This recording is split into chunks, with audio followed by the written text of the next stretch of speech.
anito.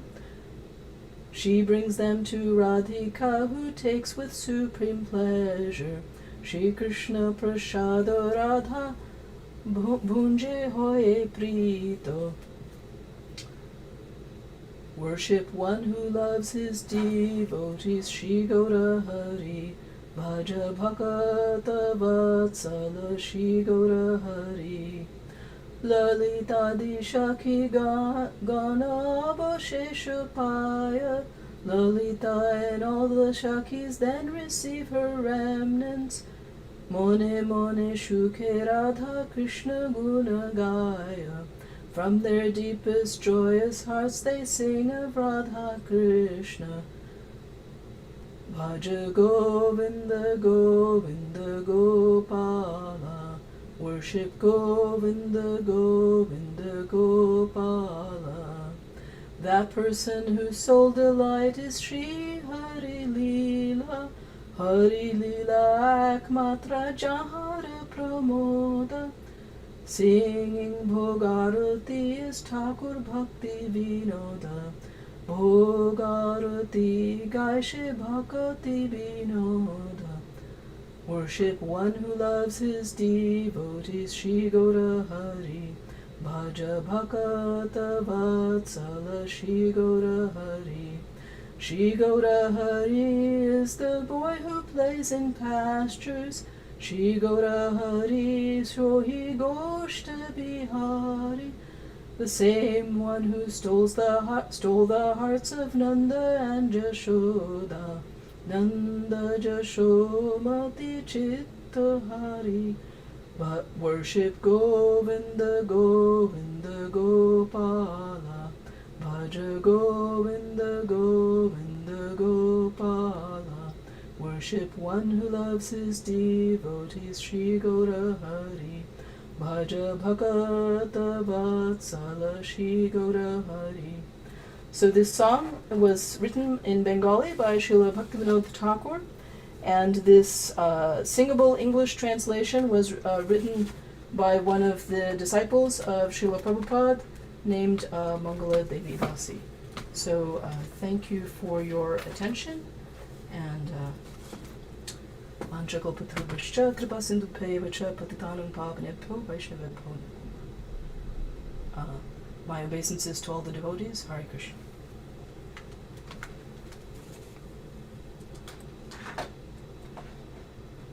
Thank you, Urmila Mataji. So I was also told you will be introducing Urmila Mataji. Yes, so Please. I was told that you would be just explaining the details of the program first, and then I'll introduce her. Sure, no problem. I can. Thank you very much. You all welcome to Columbus Sunday Love Feast. Today Ramesh Prabhu is traveling, so I'm just filling in for him, coordinate this program. So we have a special guest today. Yes, Urmila Mataji, Urmila Prabhu, director of Srila Prabhupada. Now we're going to have this program from 11:30 to 12, followed by question and answers, and there will be announcements after coming event. And we will end the program after the QA sessions. Technically, it can go up to 12:45 to 1. That depends on the participation. There's also right now we're doing a YouTube live. There's other devices also joining YouTube as well. I'm going to send the link in a few minutes. So having said that now, then I will give it to Mataji introduce. Thank you, Naveen Krishna Prabhu. So it's my great pleasure to introduce my very dear friend, Her Grace Urmila Prabhu. Urmila Devi Dasi, Dr. Edith Best, has served ISKCON continuously since her initiation by Srila Prabhupada in 1973. She and her husband are in the Vanaprastha order since 1996. They have 3 married children, 14 grandchildren, and 2 great-grandsons. She has a PhD in education, was a primary and secondary teacher for 27 years, and has 19 years of experience with school management. Urmila is the chair of the Shastric Advisory Council to the GBC, was an associate editor of Back to Godhead for 30 years, and formerly a professor of sociology of religion at Bhaktivedanta College. She travels worldwide teaching Krishna consciousness. She is the author of Essence Seekers, Dr. Best Learned to Read, an 83-book literacy program, and The Great Mantra for Mystic Meditation. And I'll add a few things that are not in her official biography. She's also my co-author on our upcoming book, Career Dharma, The Natural Art of Work, and has several other books in the works. She also acts in dramas and plays, and she's an amazing actress, and she has a very wonderful sense of humor. So without further ado, please begin, Urmila Prabhu. Very few people introduce me with the fact that I act in dramas. That's not usually part of my introduction. So thank you. It's always good to see you, and lovely to hear you singing with the English and Bengali. That was a lot of fun. All right. So on Sunday, do you usually chant Jai Radha Madhava or Hare Krishna or what? I mean, it's up to you, Mataji. So the floor is on you. So if you want to sing directly, want to talk about it, you know. Okay. All right.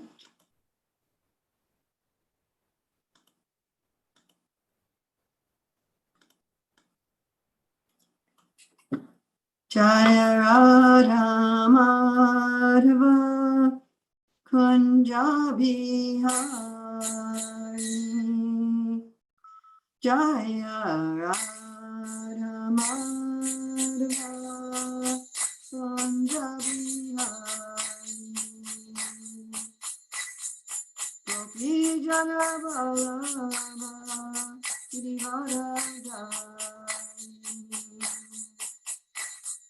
Gopi Jana Balama Girivaradari Yasodanandana Brajajanandana Yasodanandana Brajajanandana Yamuna Tira Manachari Yamuna Tira Manachari Jaya Radha Madhava Kunja Bihari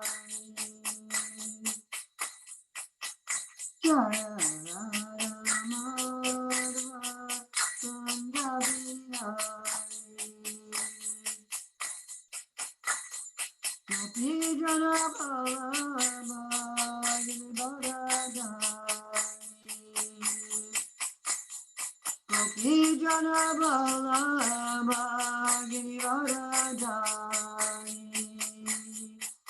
Yasodanandana Brajajanandana Yasodanandana Brajajanandana Yamuna Tira Vanachari Yamuna Tira Vanachari Nama Om Vishnu Padaya Krishna Prasthaya Bhutale Srimati Bhaktivedanta Swami Niti Namane Namaste Sarasvati Deve Gauravani Pacharane Nivasesa Sannivadi Paskachari Shatari Vanchakalpa Jubhyas Chakri Pasandivya Vachapati Chanam Pavanevyo Vaishnavevyo Namo.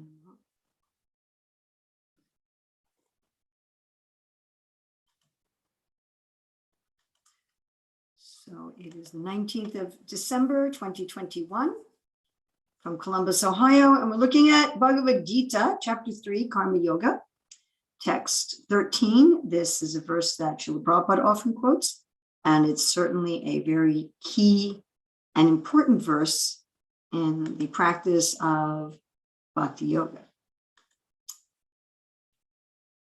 So I'll chant and then please stay on mute, but you can also respond. So Yagna Sishtashina Santo Yagna Shishtashina Santo Muchante Sarvakil Bishai Muchante Sarvakil Bishai Munjate Te Tragam Papa Munjate Te Tragam Papa Ye Pachantyatmakaranat Ye Pachantyatmakaranat. And the whole thing. Yagyashishtasina santo muchante sarva kilvishai bunjate te tvagam papa ye pachantyatmakaranat. Yagya shishta, of food taken after performance of yagya. Ashina, eaters. Santaha, the devotees. Muchante, get relief. Sarva, all kinds of. Kilbishai, from sins. Bunjate, enjoy. Te, they, too, but. Agam, grievous sins. Papa, sinners. Yea, who. Pachanti, prepare food. Atma karanat, for sense enjoyment. Srila Prabhupada's translation. The devotees of the Lord are released from all kinds of sins because they eat food which is offered first for sacrifice. Others who prepare food for personal sense enjoyment verily eat only sin. Srila Prabhupada's purport. The devotees of the Supreme Lord, or the persons who are in Krishna consciousness, are called santas. And they are always in love with the Lord, as described in the Brahma Samhita 5:38, Prevanjana Charita Bhakti Vilochanena Santa Sadaiva Hridayeshu Vilokanyanti. The santas, being always in a compact of love with the Supreme Personality of Godhead Govinda, the giver of all pleasures, or Mukunda, the giver of liberation, or Krishna, the all-attractive person, cannot accept anything without first offering it to the Supreme Person. Therefore, such devotees always perform yagyas in different modes of devotional service, such as Shravanam, Kirtanam, Smaranam, Archanam, Srimad Bhagavatam 7:5-23. That's a statement from Prahlad Maharaj, etc. And these performances of yagyas keep them always aloof from all kinds of contamination of sinful association in the material world. Others who prepare food for self or sense gratification are not only thieves, but also the eaters of all kinds of sins. How can a person be happy if he's both a thief and sinful? It is not possible.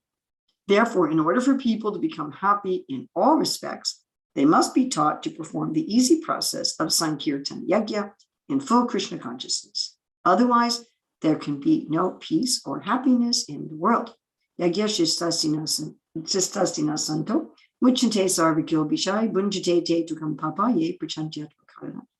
The devotees of the Lord are released from all kinds of sins because they eat food which has been offered first for sacrifice. Others who prepare food for personal sense enjoyment verily eat only sin. So you'll notice here that the devotees are called Santa. Well, in Sanskrit, it's pronounced Santa. But there's actually, it's interesting because the linguists haven't been able to find any direct historical link between the Sanskrit word Santa and the English word saint, although Santa in Spanish means saint, like you have Santa Barbara, it means Saint Barbara. So that's interesting. And in Sanskrit, from what I could research, the Santa is related to the word Sat, which means truth or good or what's right, what's real, what's eternal. So those who are absorbed in what is true, what is right, what is good, what is eternal.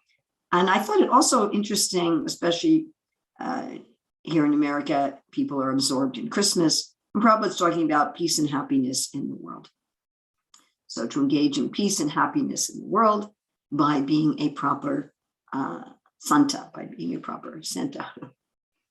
So how is it that the persons who are in line with truth are engaged in connection with Krishna, in connection with the truth through their eating? So how does a person who's in connected with truth, who's connected with reality, connected with the eternal, how do they eat? What is their process of eating that exemplifies being in touch with truth? So I give this analogy all the time, but because I just think it's such a simple thing to grasp, that I'm in a room, currently I'm in a room that has one door and two windows and four walls. So the ingress and egress is through the door, not through the windows, although I'm on the first floor, so it wouldn't be too difficult. But if I were on the 4th floor or the 10th floor, to try to go in or out the room through the window might be pretty catastrophic. To go in or out through the wall, it just wouldn't work. I would get badly bruised. And so this is just the truth of this room, is that the ingress and egress is through the door. And it's not that the person who designed this room, or an architect, I don't think we had an actual architect for this room, but if there was one, and the builder, it's not that they thought, oh, let me build walls to give people bruises on their foreheads. Now, it is a fact that according to the law of karma, that there are sometimes punishments or rewards for things that are or are not in keeping with truth. We have examples of heavenly and hellish planets where there are specific rewards and punishments, temporary ones. But in general, the fact is that if we act in according with reality, we get peace and happiness, as Srila Prabhupada says in this purport. And if we don't act in accordance with reality, we suffer. And that's, again, not because there's an angry and vindictive God, but just because practically by definition, that's what truth means, right? Like instead of drinking some, I've got some lovely herbal tea here. Instead of that, if I would try to eat the cup, then I would break my teeth and I would damage my jaw. And that's not because, again, the cup designer is evil, but because the design of the cup is to hold liquids, not to be a food. I mean, I think there's someone in the Guinness Book of World Records who's eaten an airplane bit by bit, but that's not the way that our bodies are supposed to function. Yeah? We have certain things that we're supposed to be eating and certain things we're not supposed to be eating. And if we eat things that are not in accord with our physiological, biological makeup, then we suffer. Just like there's, I don't know, I'm here in Hillsborough, North Carolina, and we first came here in 1990. Pretty much there's always cats on this property. They belong to someone, or they belonged to somebody in the past, or they were they're kind of half feral or whatever. We always seem to have cats. And cats physiologically have to eat animals. They have to eat meat. If you try to make a cat a vegetarian, it will get sick and die, although you can make a dog a vegetarian. So there are certain things that are in accord with us and certain things that are not. My body has to breathe oxygen, for example, and I can't breathe oxygen in water like a fish can. So someone who's in accord with truth does things that comport with reality. I really like it that Srila Prabhupada will use laws of nature and laws of God interchangeably, that we can understand something about what God wants by looking at how he has structured reality. And also one of my favorite parts in the Bhagavatam is the beginning of the 7th canto, when it's asked, is God partial? Because it seems like that. You know, I have better health than some people, and other people have better health than I have. And I have, you know, other people are uglier than I am, or more beautiful than I am, or they have less money than I have, or more money than I have, or less education or more education. So why is this uneven? Is God partial? Is he just saying, okay, you get lots of health and you get a happy family and you don't? And the answer is God is not partial, but the more we're in accord with sattva, the more we're in accord with truth and goodness, the more we have, again, peace and happiness. So let's think about this yajna and food here. So yajna, Srila Prabhupada often translates with the English word sacrifice. Yajna is a very difficult word to translate. It generally applies to some kind of ritual where one is connecting with the divine. The reason that that's difficult to translate is that for a lot of people, you know, religious ritual has a negative connotation. So if you say it's a religious ritual, people are going to think, oh, it's just something mechanical, or it's something traditional that people do without knowledge. But yajna doesn't mean sacrifice in the sense of, well, you know, I'm going to give up something that I like and voluntarily have misery. It doesn't mean sacrifice in that way, but it means a giving and a connection. And if we look at how human beings function, we will see that in general, human beings function by finding pleasure in giving. So right now it's Christmas, and at Christmas time in most of the world, at least the Christian-dominated world, there's a lot of gift giving going on. There's like 6 or 7 weeks where people are buying presents to exchange gifts. Now, exchanging gifts is a little problematic because if I buy gifts for, 20 people and my family, friends, coworkers, I can't be sure that they're going to like what I give them. And then I'm going to be receiving gifts probably from the same, 15, 20, 25 people, whatever. And I can't be sure that I'll like what they give me. It's unknown. So one might think that it's a lot more practical and logical and reasonable. So let's say I'm going to spend $500 on Christmas gifts, and I'm going to buy Christmas gifts for, X number of people with that $500. I don't know if they're going to like what I give them, and I don't know what I will receive and if I will receive anything. So wouldn't it make a lot more practical, logical sense for me to use that $500 and buy stuff for myself that I would like? I could even wrap it up and put bows on it and put a card on it to myself. And I'd have all these gifts that I definitely know that I would like. Why don't we do that? Why don't we have a big festival somewhere in the world where people spend, all the stores advertise, we're going to spend, 6 weeks, everybody buys presents for themselves. And then we have, a big get together where everybody opens all the presents that they bought for themselves. And then we get exactly what we like. But why don't we do that? Why don't we do that? Why with gifts? Why with food? Why do we give to other people? And we have this kind of exchange that goes on. And of course, even in much of the animal kingdom, they're sharing. Right? Something I didn't know until recently was that trees share food underground through their root system. That's one of the reasons why a stump will start growing a new branch with leaves on it. Where did it get that energy? Because the other trees are like, oh, you lost all your leaves. You can't make any food from sunlight anymore. Don't worry, we'll help you out. We'll feed you. So there's this joy we find in giving and exchanging and sharing that far surpasses whatever happiness we get for doing things just for ourselves. And again, from a practical, logical point of view, it may not make sense, but that's what we do. And, practically every retailer is dependent in the modern Western world on this custom.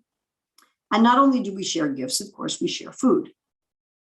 And again, cooking for yourself, even if you like to cook and you're a good cook, and even if you like what you eat, is not as much fun as sharing what you cook with others.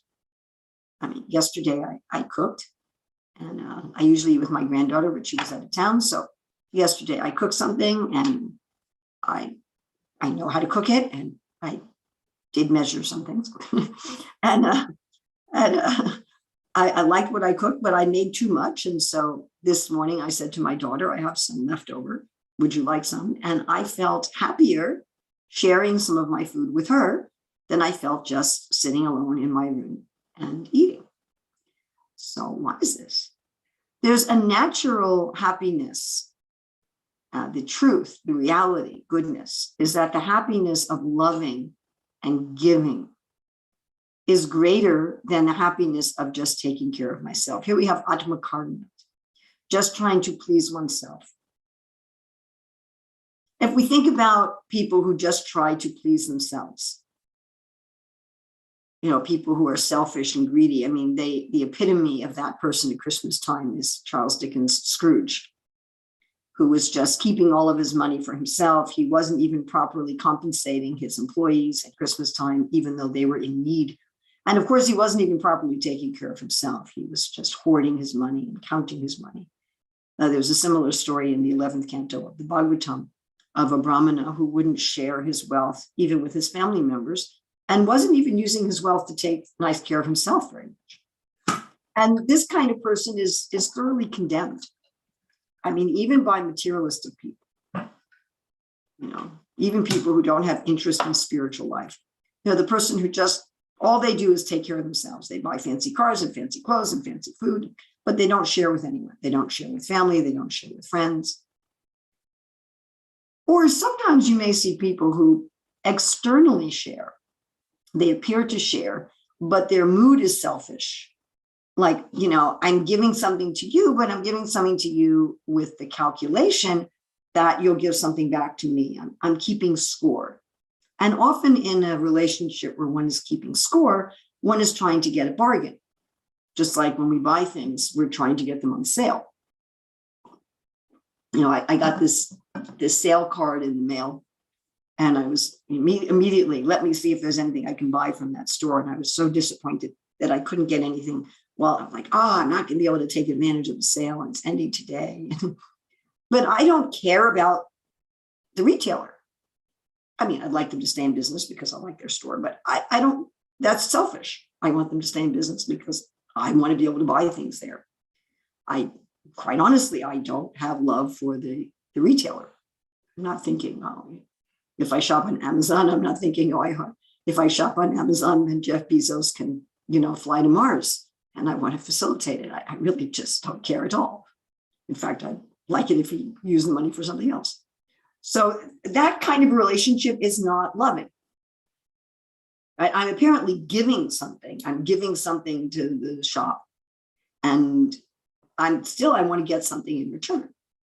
And I'm trying to get something that's more valuable than what I give.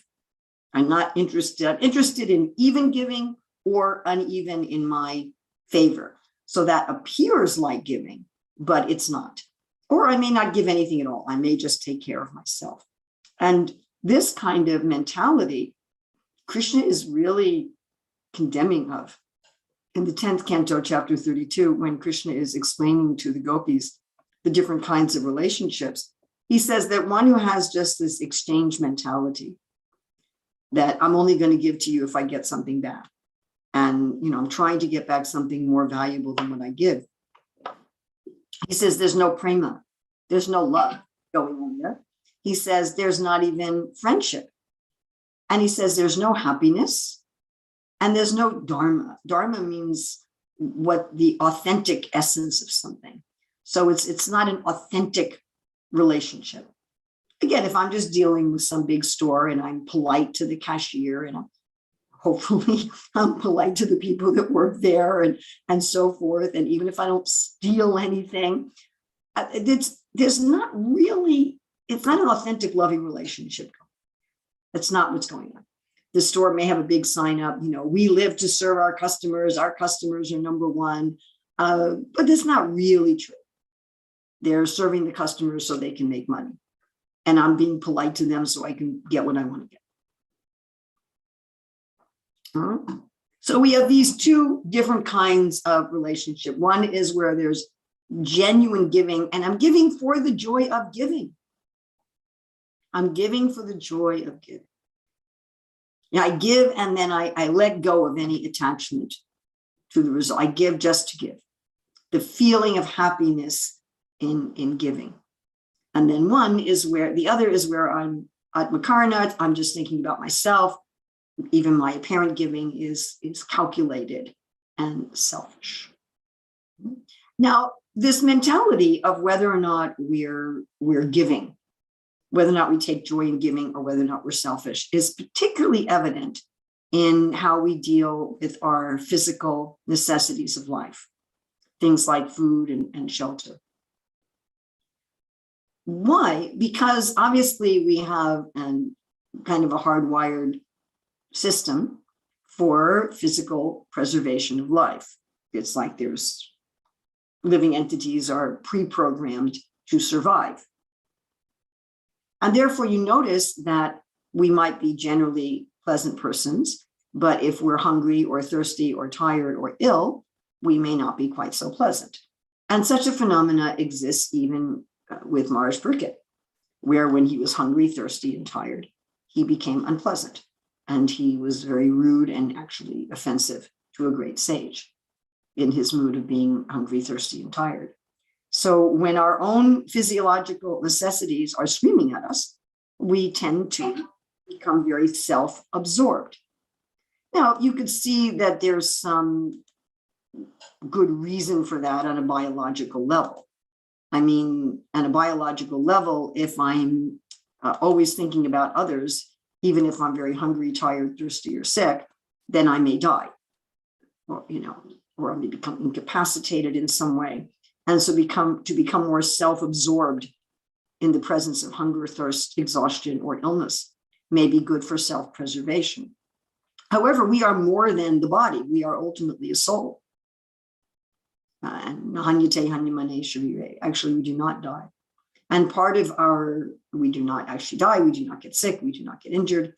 Part of the process of realizing that we're not dependent on the material circumstances for our happiness or even our identity or survival is to develop some detachment and compassion, even in the face of strong physiological urges. And therefore, you'll see that in every genuine religion in the world, there is some austerity in relationship to food. So I know in the Christian tradition, they have, at least among the Catholics, they have some time of the year like Lent where you don't eat certain foods, or some Catholics don't eat certain foods on Fridays. The Muslims, they have certain foods they never eat, and then they fast for a month once a year during the daytime. The Jewish people have certain foods they don't eat, and they have a fast day. And of course, among the followers of the Vedas, people who call themselves Hindus or any branch like that, there's fast days, there's foods that are never eaten, then there's days at which only certain kinds of foods can be eaten, and so forth. And we also find that in the Bhagavatam, when one becomes a renunciate, a lot of the regulations have to do with food. Like the beginning level renunciate can eat food brought from home, from their family can bring them food from outside the village. The next level can beg from door to door, and so forth. We have Madhavendra Puri, who didn't beg at all. So he never asked anyone for food. If somebody voluntarily gave him food, he would accept if it was proper food. And if nobody voluntarily gave him food, then he would fast.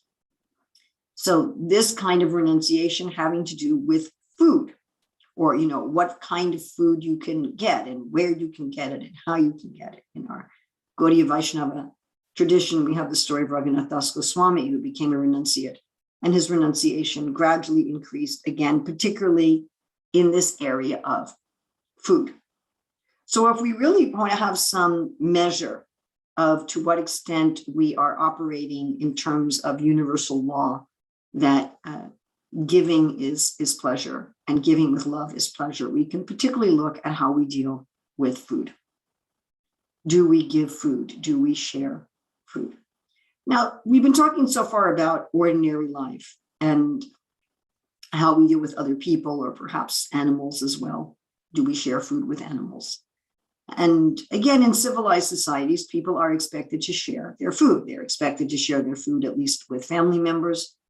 People are expected to share food with those who are less fortunate than themselves. And the Vedas talk about sharing food with the animals around your domicile. And even going outside before every meal and saying, if anyone's hungry, come and eat. If anyone's hungry, come and eat. If anyone's hungry, come and eat. I don't know if you should do that on a busy city street. You don't know what kind of person would come into your house. But this kind of principle is there. However, we find on the material level that although there's far more joy in giving exchanges of love without considering questions of return, that if we just stay on the material level, it's not completely satisfying. Others may be disappointed in what we give, or we may have some underlying expectations, which then get violated. And, there's some sort of assumption that if I just give without any consideration, that I'll also be taken care of, which may not work. Family members may betray you, friends may betray you, your employer may fire you, so many things can happen in this world. But this urge to give is ultimately applied when we give to the Supreme. when we give to the divine, when we give to Krishna. Then it finds its perfection. Now, of course, a person may say, well, why should I give food to Krishna? Is he hungry? Later in the Gita, when Krishna talks about specifically what kind of food he wants, right? Patram pushpam pulam toyam yo me bhakta prachti tadaham bhakti paritam ashnami praitatmanaha.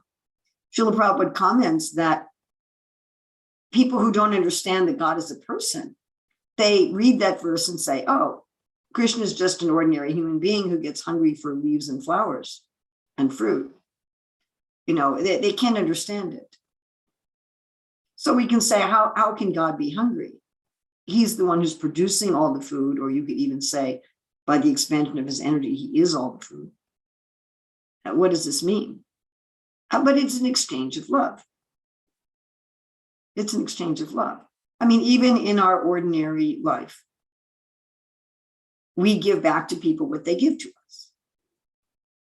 When I was a little child, my father, who's passed away many years ago, his birthday was on Christmas Eve. So we were always birthday shopping for him while everyone else was Christmas shopping. And, I would get some money every week, a little allowance from my parents. So then my mother would, my parents gave me that money. And then my mother would take me out shopping and she would help me pick out a gift for my father, usually a tie. And, I would give the gift to my father and he would be very happy. At least he would pretend to be very happy. I don't know actually how happy he was with the ties that I gave him. And I felt very satisfied. Why? Because there's an exchange. Or one of my godbrothers told me the story that when one of his sons was 6 years old, his son walked up to him with a stick outside and said, Daddy, here's a stick. And the father felt this overpouring of love for his son, not because he needed a stick or wanted a stick, but because there was this exchange. There was exchange of love. So this is the natural thing. When someone gives something to us, even if they're giving back to us what we gave to them. You with little children, I was spending some extra time with my great-grandsons the last few days. And, you buy the toys for them, you give them the toys, and then they give the toys to you. And here, Grandma, you can have this toy to play with. And there's this, your heart is melted that there's this exchange. So Krishna is also like that. Krishna is a living being. He's the supreme living being. So he has supplied us with all of the food. And when we share with him what we cook, we give to him, he feels very happy. And then he again gives back to us. Like again, you're at the table with young children and you give them something to eat. And they may take from their plate and they give you some of it. And then again, you take and you give back to them. Or if you think at weddings, they often have this thing where the bride and groom are feeding each other cake. Right? You've all seen that. They're putting cake in each other's mouth at the same time. So it's love. This is a common way of showing love. I share my food with you. You take that food and you share with me. I share back with you. Or recently, I was visiting the youngest son, and there were some other devotees in the area. So we all met up at one devotee's restaurant. And we ordered some preparations that we shared. Okay, let's order a whole tray of sweet potato fries. Let's order a whole tray of nachos, and everybody will take some of it. And then someone says, oh, what did you get? Can I have some of that? And oh, sure, you can have some. So this is, and of course, Rukmini was singing this nice Boga Artik song about how the cowherd boys in Madhumangal, they're doing this. They're taking food and they're sharing food. So this concept that we can do this with God, that we can share with God. We can share our food with him. And of course, every religious system has some way of connecting with God in relation to food. There's some blessing before you eat, some acknowledgement. But we go further than that, we actually share it with him. When I was brought up in the Jewish tradition, and we had not every time we ate, but at least on the Sabbath, we would have this bread and we'd cover it with a beautiful embroidered cloth. And before eating, it was on a silver platter. And before eating, we would take the cloth off and hold the silver platter up in the air and say a prayer. And then we would break off pieces of the bread and we would distribute it. And later, when I joined the Hare Krishna movement, I thought, oh, that was prasadam. We were trying to offer something to God and distribute it. So this starts with, as they say, an attitude of gratitude that Krishna has provided us so much wonderful food. I mean, Krishna's definitely provided us with far more food than is necessary just to maintain life or just to maintain a healthy life. We think about, how many different kinds of fruits there are. So many, you go to a typical grocery store, supermarket in the United States, and there's so many different kinds of fruit. And then there's kinds, of course. There's, so many kinds of apples, so many kinds of, of course, we don't have so many kinds of bananas in most of our supermarkets. We usually just have the Cavendish, but, so many different kinds of oranges, so many different kinds of apples, so many different kinds of lettuce, and so forth. So many kinds of kinds. If you want to get beans, there's, oh my goodness, there's so many dozens of different kinds of beans. And again, we don't require that for life and health to have so many varieties. But Krishna has provided that out of his infinite kindness. And so when we're growing our own food, which is ideal, of course, or if we're working and we're shopping for food, or we're going to a farm where food is being grown, I mean, we can do that with gratitude, with a consciousness that this is a gift from God.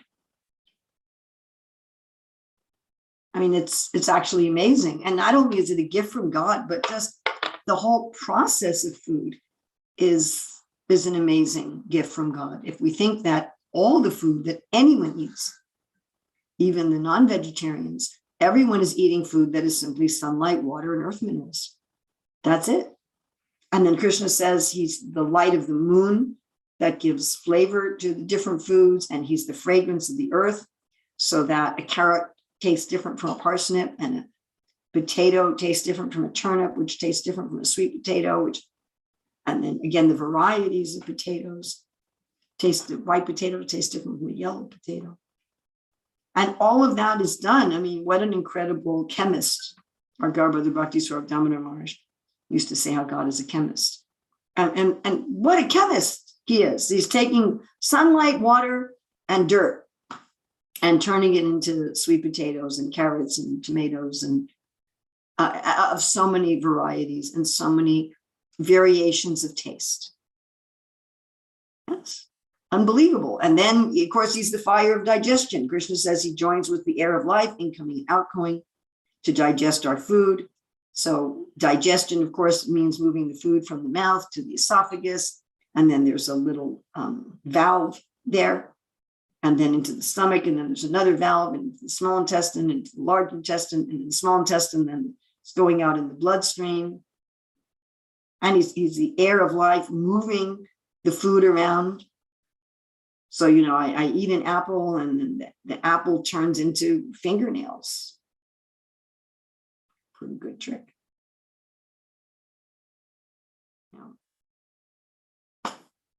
You feed an apple to a cow, it turns into milk, and then you take the milk and you can turn it into cheese. And to have this sort of meditation and appreciation, and then we can use our ability, which also Krishna says, I am the ability in a person. We can use our ability, our intelligence. We can read Yamuna's cookbook that Rukmini was reading from earlier. And I can follow the recipes with or without measuring equipment. And I can use my intelligence and my ability. I used to make this rice from Yamuna's cookbook. Very complicated. It would take me 4 hours to make this rice, because you had to soak eggplant in turmeric and salt, and then you had to dry roast spices, and then you had to grind them, which generally means you need to have electric spice grinder unless you really wanted to get good biceps with pounding your spices. And it was a very complicated recipe, but it was incredible. Actually, unbelievably incredible. So that's, our intelligence, our ability, that's Krishna. What we're using to cook the food, the heat and fire, that Krishna says, I am the heat and fire. And the heat and fire takes of course, the heat and fire is coming originally from the sun. Whatever we're burning wood, propane, or even electricity. Ultimately, that comes from the sun. And then by burning it with this heat and fire, the molecules start to dance and things change, and the structure of the food changes. And we're actually kind of pre-digesting our food to some extent by cooking it. And all of these things. Now, if I'm meditating on all of these areas that are Krishna's, Krishna says, I am the light of the sun. I send forth the rain. I am the fragrance of the earth. I am the moonshine. I am your ability. I join with the air of life to digest your food. I am the fire of digestion. I am the heat and fire. All that's Krishna. Well, wouldn't I want to take everything that Krishna's given me and share it with him? Well, it's his anyway. But that's part of my acknowledgement. Hey, this is yours. In one sense, it's like, if I hire someone to build a piece of furniture for me, say I hire someone to build me a desk. So I'm providing the money for the materials. I may even provide the materials directly. I'm saying what I want. I'm paying the person a salary. And when they make the desk, what do they do with it? They give it to me. They don't say, well, I made the desk. It's mine. They give it to me. So we're taking these things that Krishna has given us, and everything we're using is Krishna. And then we're saying, hey, this is yours. Now that's scary for a materialistic person, because wait a minute, if I give Krishna everything, all the food that I've grown and prepared and cooked, what will be left for me? But I think we should have some faith that if Krishna has given me everything in the first place, that he's also going to share. So whatever I give with Krishna, he also shares. And he also gives to me. And at least in my experience, I find that Krishna, for most people, most of the time, gives us more even than we can deal with. Prabhupada said that Krishna has 10 hands, figuratively, in that if he wants to take things away, you can't hold on to them. And if he wants to give, it's hard to accept all of that. So most of us, even if we don't consider ourselves wealthy, but I would assume most of us here in this class have access to more food than we can eat. We probably have access to more clothes than we can wear. I definitely have access to more books than I can read. So Krishna gives us an abundance. And then we can also give back without fear. I mean, if we can do that for family and friends, right? We do that, isn't it? For our family and friends, we'll often give them everything. Here, everything. Oh, we just don't worry about it. So one, and of course, that sometimes we should worry about it.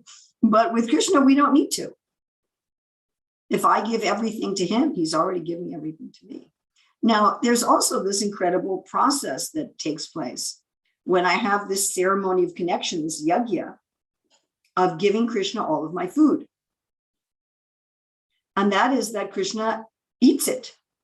Now, Krishna doesn't have to eat it in a digestive sense. It's not that Krishna has, lungs and heart and stomach and intestines and veins and some chemical process going on of eating like I do in this physical body. But he definitely eats it, and he definitely enjoys it, and he definitely relishes it. Of course, mostly what he's relishing, again, is the love. Just like, my friend relished the love of his little boy giving him a stick. Or I relish the love of my great-grandson giving me a little plastic toy. It's mostly what Krishna is relishing is the love. But he is relishing it. He is enjoying it. And in his process of enjoying it, and his process of tasting it, his own mood enthuses the food that he's eaten. And therefore we find Sri Chaitanya Mahaprabhu, who's Krishna acting in the role of a devotee. There is an incident where he was eating some food that had been offered to Krishna. And he said, we all know what ingredients have gone here. I don't think Jamuna's recipe book was extant at that time, but maybe there was somebody had a recipe book. And so he could look up what were the ingredients in the food. And he said, so we all know what ingredients have gone here, or if you're really good at cooking, you can often tell just by tasting something what's in it. Yeah. People who do like restaurant reviews, they have all kinds of terminology that I don't even know, and where they're able to say, oh, okay, we can tell there's this spice and this like that. So he said, we know, but there's some flavor here we can't identify according to the ingredient list. You look in the cookbook, it's not there. Well, what does that taste that's not listed? So I tell this story a lot. I was in Puerto Rico many years ago. And in the morning, I was in the temple kitchen. I was cooking the main meal for the devotees, sabji dal, rice chapatis, nectar, halva, salad for like 40 devotees. I was very busy in the kitchen. And that evening was going to be a program at the local university. So another devotee was in there making cookies, or any of you who are in the UK, that's biscuits. So she was having a very, very simple recipe. I know how she made these cookies because I was observing her during the cooking time. She lives here. What? She lives here. She's not on the Zoom, but Kamagiri. Oh, all right. Well, Kamagiri, if you hear this later, yes, that was you. So you can correct me if I'm wrong, but I remember watching you make those cookies, and they had butter, sugar, flour, vanilla, maybe vanilla, and some baking powder. That was it. They were like super simple cookies. You know, if you want to take the most basic cookie recipe you could possibly take, it would be that, you know, butter, sugar, flour, and baking powder. I saw her bake. So that night we went to the program. I'm trying to remember how many people were there. About 120 to 150 people were there. And after my talk, they were giving out the cookies and giving out some of Prabhupada's books. People were coming up to me and asking me questions. So I didn't get a chance to eat any cookie. But in the process of, they were all gone by the time I finished answering questions. At least 40 people came up to me and said, do you have the recipe for those cookies? And I thought, if I give you that recipe, you'll be very disappointed. I said, I've never had anything like that. I had this experience with one of my sisters-in-law that she said, you know, Urmila, whenever you visit, you make rice, and I've followed your recipe for the rice, and it somehow doesn't taste the same way you make it. Or I heard the story from some devotees that were out traveling on book distribution, and they stopped at a gas station, petrol station. And this one woman ran out of the shop that was in connection with the station. And she said, are you Hare Krishnas? Do you have any of those little white bowls? I had one 5 years ago, and I've been trying to find you guys ever since. So there is something incredible in the prasada. There's something, prasada means mercy. There's something incredible in the food that we've offered to Krishna, because after we offer the food to Krishna, after we share with Krishna, we then again share with others. So this principle of sharing food with others is not negated when we share our food with God, but we share our food with Krishna and then with others. And people will say, what is this taste? And Mahaprabhu, Sri Chaitanya Mahaprabhu, said, this is the taste of God. This is what God tastes like. Now, in one sense, you could say that's true of all food, because again, Krishna says, I am the sun. I am the fragrance of the earth. I am the light of the moon. I am the heat and fire.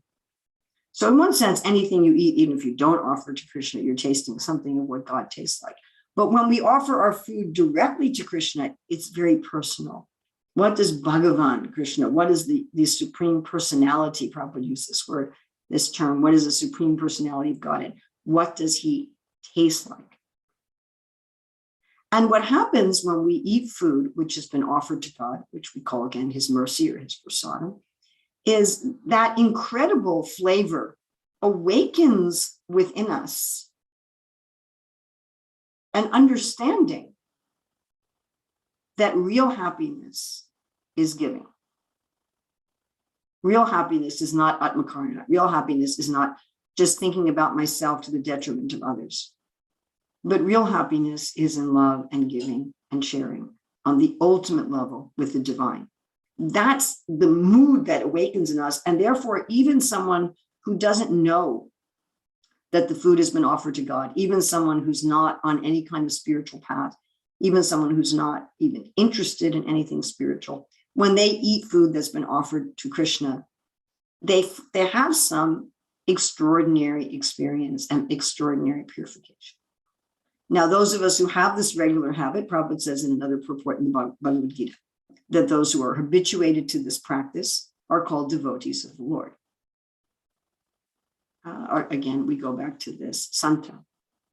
So those of us who live like this, actually everything, Yat Karoshi, Yat Ignashi, Yat Chahosi Dasi, Yat Tapasya Sikante, Yat Tat Kurushra Madakranam. And we do everything as an offering to Krishna. Whatever we're doing, our thoughts, our feelings, our actions, everything. Well, this is for your pleasure. This is for your pleasure. This is for your pleasure. This is for your pleasure. But certainly we can start with food. It's a very simple thing.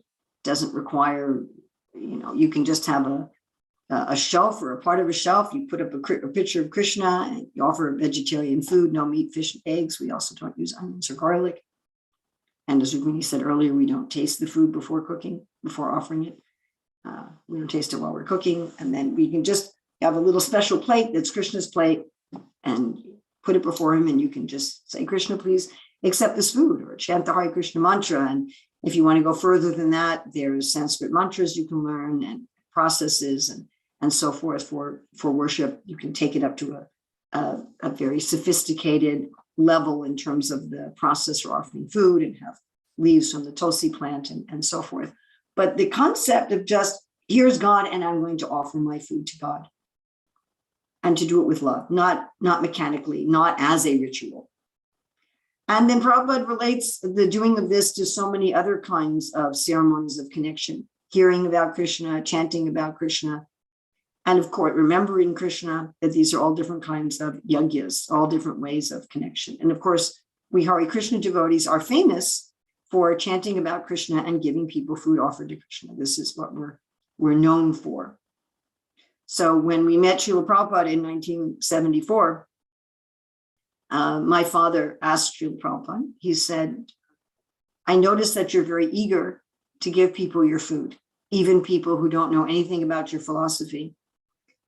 Why is that? He said, I'm in the food business and I'm curious as to why you do this. And Prabhupada was in a very relaxed, casual mood. And he kind of leaned back and he was smiling, like ear to ear, smiling. Prabhupada said, it was like sitting like this. And he said, do you believe in infection? So my father said, yes. Prabhupada said, just like if you eat the food of a sick person, you will get infected with their disease. So if you eat the food that Krishna has eaten, you will be infected with Krishna's disease. So, of course, Prabhupada was speaking metaphorically. In other words, you'll awaken your eternal nature of eternity, knowledge, and bliss. You awaken your spiritual nature. And even if it just awakens a little bit, it's such an astonishing thing in the taking of prasadam.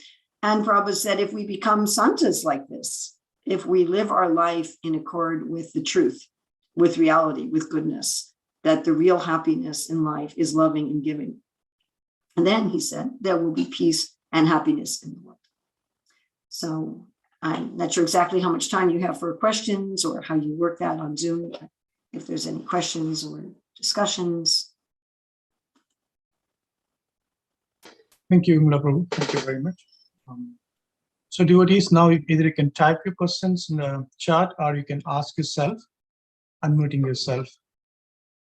Do you also have people watching on YouTube and like that, and people comment someplace where that you can also get so I see, there's also a few watching in YouTube. I'll look for comments. If somebody type it, I can ask that. Very good. Rukmini, yes.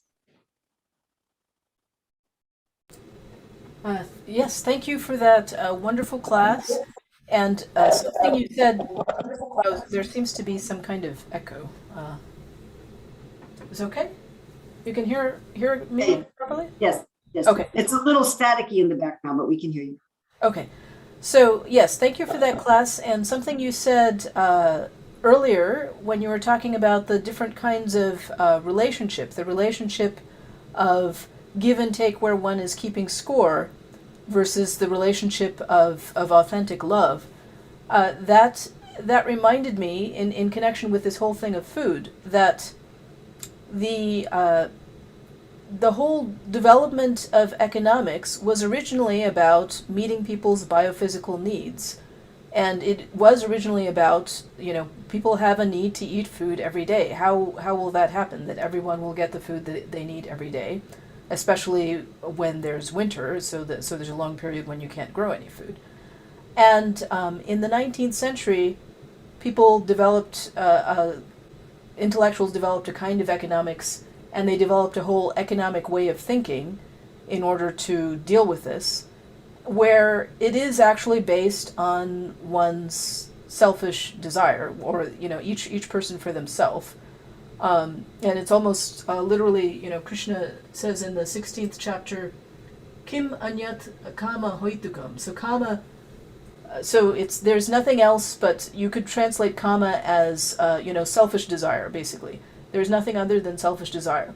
So people who have developed that economic way of thinking, they first developed it about food, and then they became rather imperialistic. So they started extending it to many other things, and people have written entire books about applying the economic way of thinking to a relationship, in specifically a marriage relationship even. So, one of the closest relationships.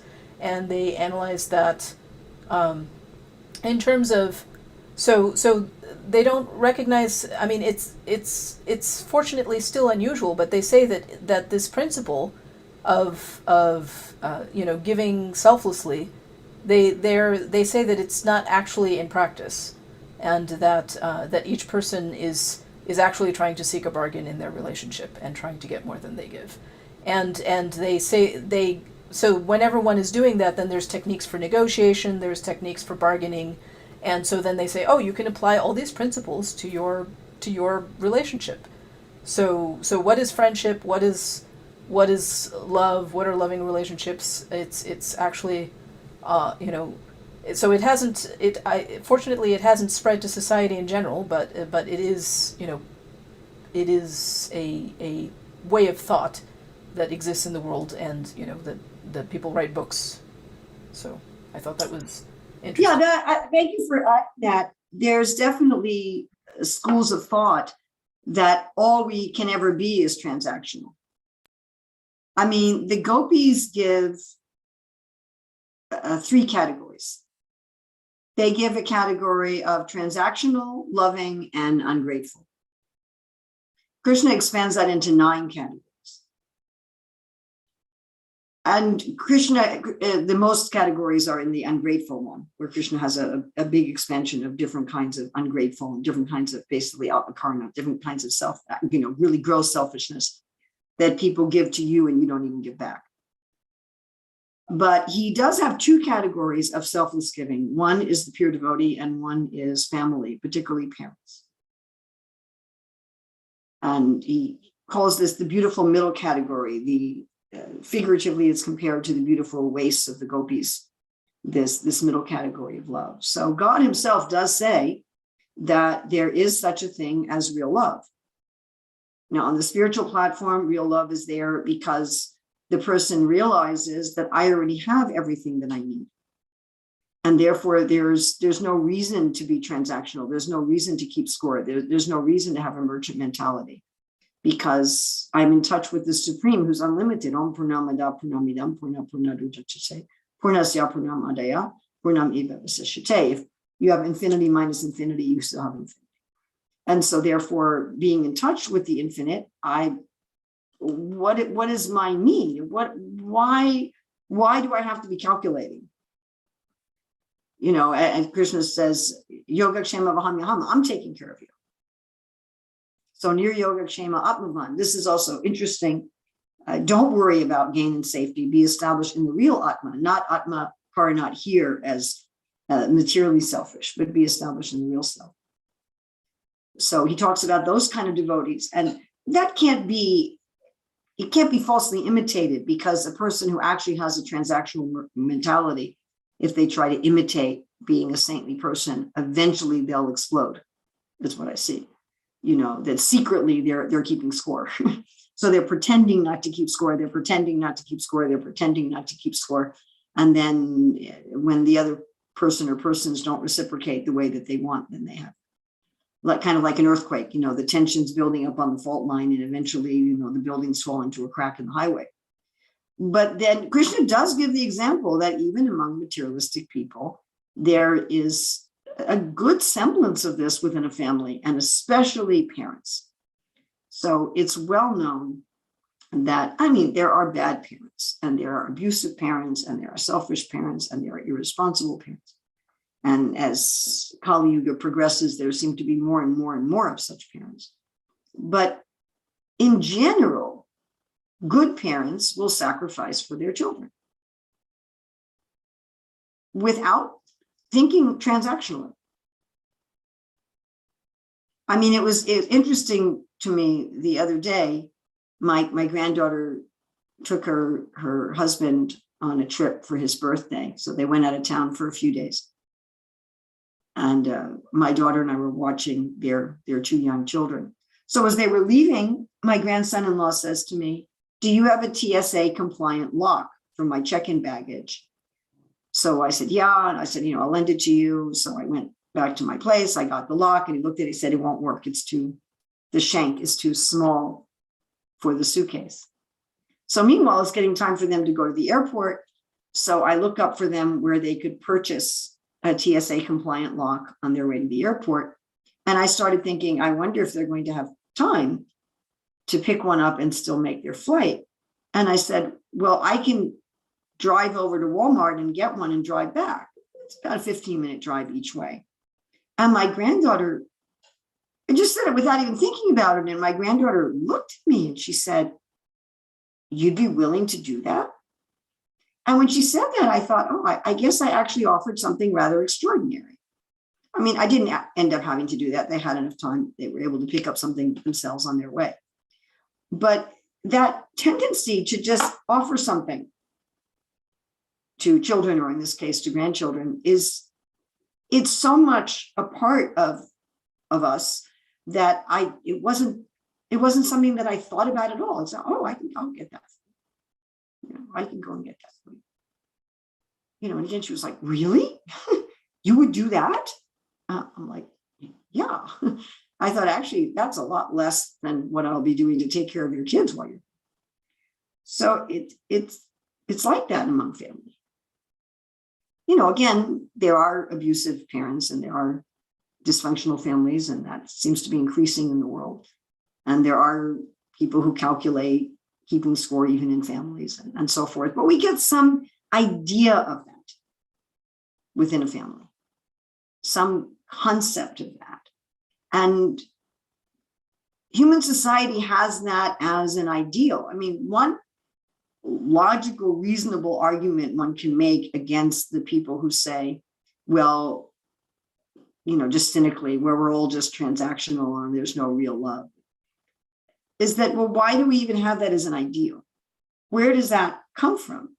If we were simply conniving, calculating beings, why would, I'll guess every culture in history, perhaps as an exception, have this as an ideal? Why do we glorify it? Why do we get teary-eyed over the 80-year-old couple who's still dancing together in love after so many years, and sits at each other's bedside when they're in the hospital? Why does that move us? Why So are we cynics?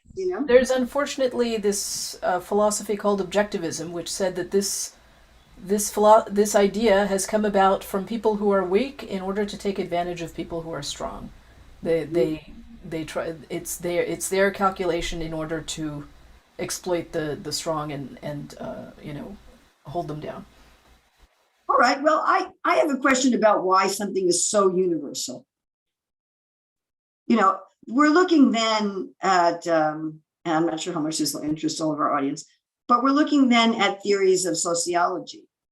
And I would guess that most of you have heard about critical race theory, although we may not know what that is. But in sociology, critical theory, whether it's about race, class, or gender, has the assumption that human society is based on exploitation, that the strong will exploit the weak, whether the stronger is in terms of gender, class, or race, or some other factor.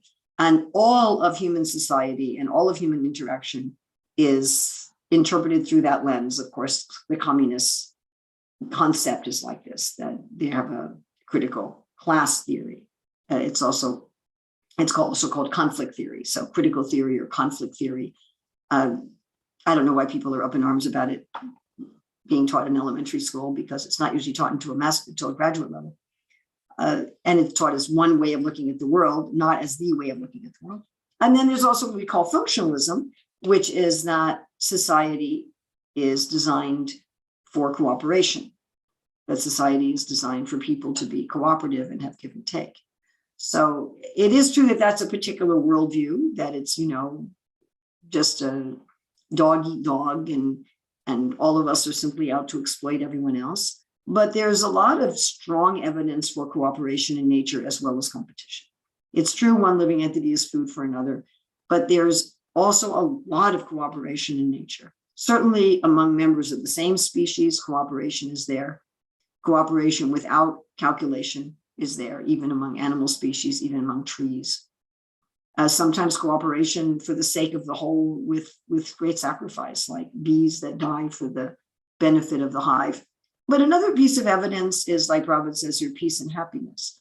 If we take this cynical perspective and we say that there's nothing beyond competition, selfish competition, and selfish calculation, and scorekeeping, and trying to get an advantage for myself, and everything else is just an illusion, and everything else is just there, some big exploiter is creating this illusion of love and harmony so that they can exploit you better and sell you more things at Christmas, because they know you'll buy a lot more things at Christmas if you're going to buy them as gifts than if you're going to buy them for yourself. And it's interesting that they know that that's true, that they have that thing that they can exploit. And why do they have that thing that they can exploit? Because there must be something internally to us. But we can also say, what is the result? Krishna says, if we have a merchant exploitive mentality, there's no love, there's no friendship, there's no authenticity, and there's no happiness. So on a subjective level, we can see, if I have calculated relationships with people, am I happy? Do I feel there's authenticity? Do I feel secure? And when I have relationships of giving without calculation, am I happy? I mean, I think we can also, subjectivity matters. If a cynical, critical theory or conflict theory, I might be able to explain it objectively, although I still would wonder, where does the tendency come from that can be exploited? You're exploiting something. You're exploiting some inner urge for selfless love. Where does that come from? That you can even take advantage of it and exploit it. But even if you want to go beyond just pure objectivity, how do I feel?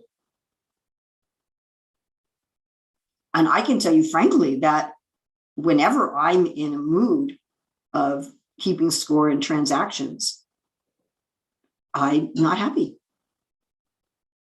I'm fearful. I'm, always thinking about protecting myself. I'm always analyzing the other person's behavior because I'm trying to get something from them at their expense. Then I'm always assuming that they're trying to get something from me at my expense. So I'm analyzing all their behavior as being exploited in a mood to protect myself. So I'm just in this fearful protective mode. I'm in this stress mode. I mean, even biochemically, being in that mode is going to, release cortisol and so forth. And being in that mode is actually going to make me sick if I stay there all the time. It's going to literally depress my immune system, depress my digestive system. Whereas if I'm in a mood that my real happiness comes from giving, and my real happiness comes from the joy of giving, and that I trust that God is taking care of me, I will literally have better physical health. So all these things, they indicate that there's both strong subjective and objective reasons to believe that we are designed for love and giving, and that we're not designed for this cynical well, everybody's just an exploiter anyway mentality. But thank you for bringing that up. I hope I didn't spend too long on that. Is any other question that anybody else has? Anybody has questions? If not, I have a question. Okay. See, Mataji, we know there's a three modes of material nature: Rajaguna, Sattva, Tamoguna, mode of ignorance, passion, goodness. And then, but in the prasadam, and the people who makes, they're also in the three modes of material nature. The ingredients, they're also mode of ignorance. The process in which they're also mode of ignorance. So the combination of all these things, now we offer the prasad. And then once it's offered, hopefully Krishna tastes, it's a transcendental. So now, once it's a transcendental, that means it's beyond the modes of material nature. It doesn't matter who offered, what they offered, how they did it. Well, Krishna is not a mechanical process. It's not like, this is one reason that I understand that Prabhupada didn't use the word ritual for yajna. Because, if you use the word ritual, then it sounds like that. It sounds like Krishna is just our kind of sin eradicating machine. That I have this food, I don't want to eat sin, and so I'm just going to mechanically offer it to Krishna. Okay, that's better than nothing. Like maybe some days the man really doesn't feel much love for his wife, but he still goes to work. Or he still says, hi, dear, when he comes home, even though he really isn't into it that day. So, that's worth something. That is worth something. It's not worth nothing. Some days the parents might feel, why did I ever have kids? These kids are driving me nuts. They still feed them, and they still bathe them and put them to bed and so forth. But that shouldn't be the normal situation. We should be offering food to Krishna with love. It shouldn't be in the mode of ignorance. It shouldn't actually even be in the mode of goodness. It should be with love.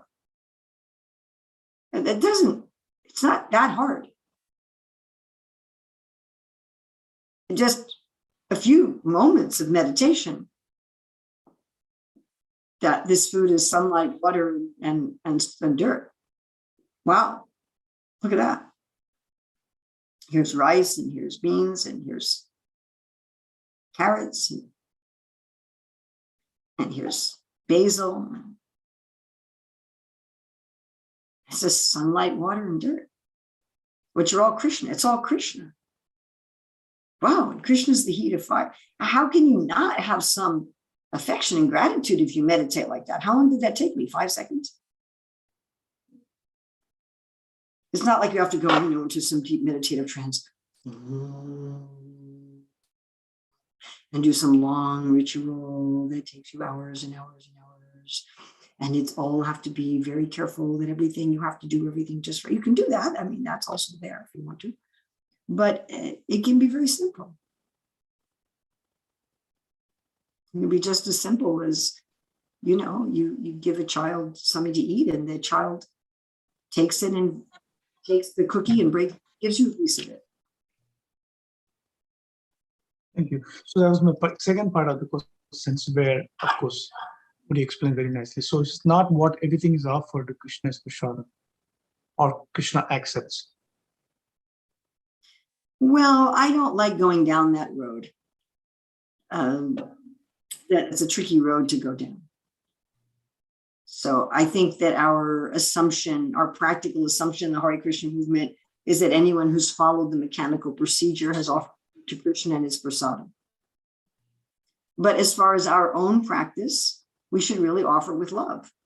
And, it doesn't matter who cooks. Ultimately, it matters even who grows the food.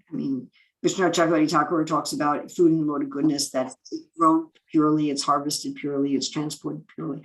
So that might not be an option to us in 2021. We don't all have our own garden. If we do, like Rukmini was saying, there may be a problem in the winter and so forth. But we should try ourselves to offer with devotion. And as far as possible, we should try to eat food that's been offered by people who are devotees, not just ostensibly devotees, but who's offered with devotion. But that doesn't mean we should go around saying, well, I think you're in the mode of ignorance. I don't want to eat your cookie. That wouldn't be very productive.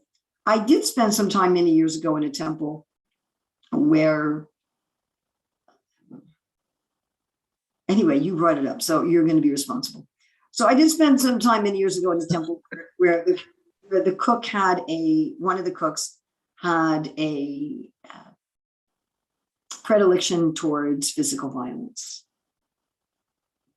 And he had been banned from the temple property at least 4 times. At that temple, he had been banned from many other temples in North America because of his inclination to violence.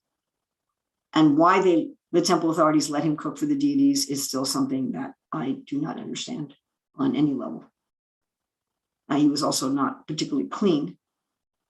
And it was a phenomenon that people would eat what he cooked and then they would at least argue.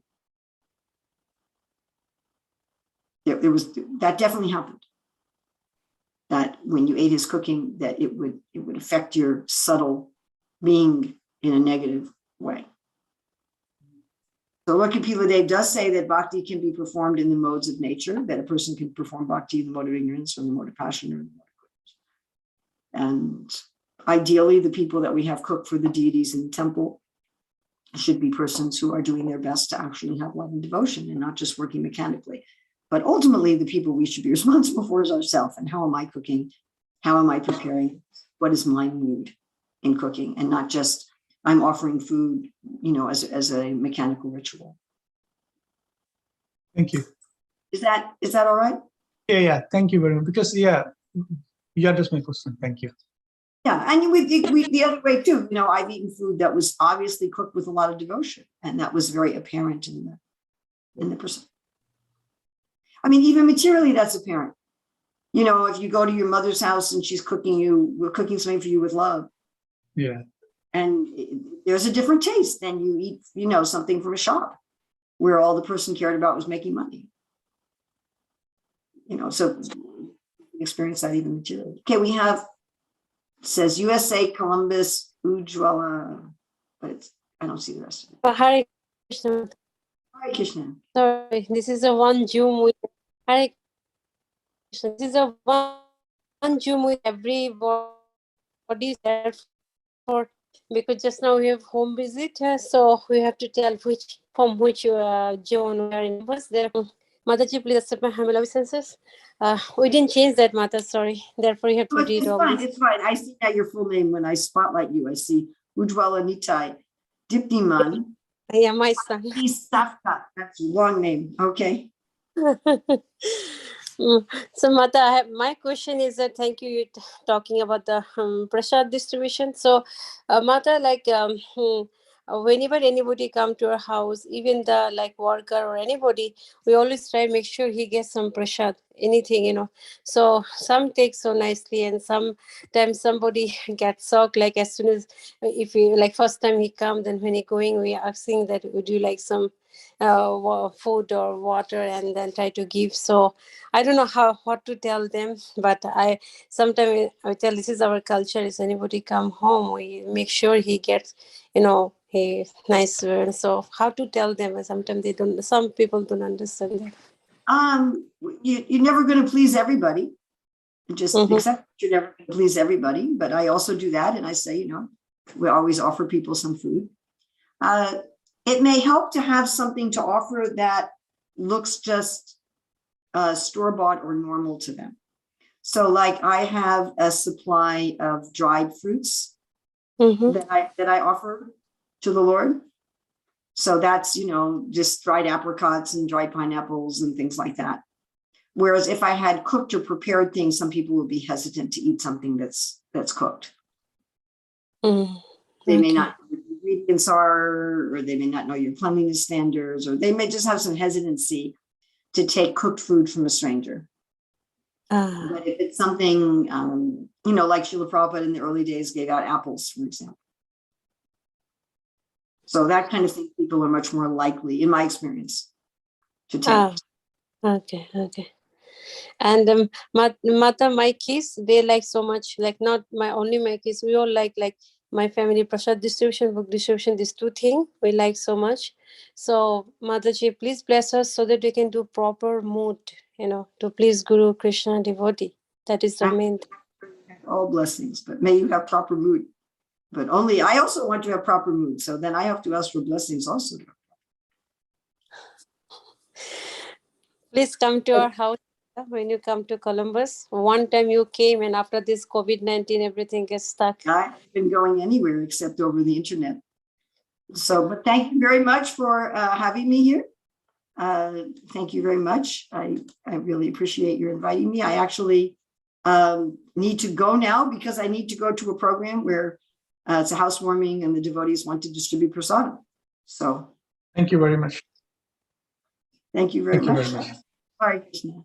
Yeah, there's not much announcements today. There's one announcement actually in 2029, which is our final Ekadasi of this year, 29. If you want to sing, please let Ramesh Prabhu know. He's coordinating Kirtans. So besides that, the temple opening is not confirmed yet because the cases is still going up and down. So we will assess that in the first week of January, and we'll see where we take from there. And for now, the temple you all can visit, but there's no public programs. Any devotees, any comments, questions? If not, we'll end here. Thank you. Let's offer obeisances to all the devotees. One check with the blessed person. Vaishnavebhyo Namah. Hare Krishna. Hare Krishna, Prabhuji.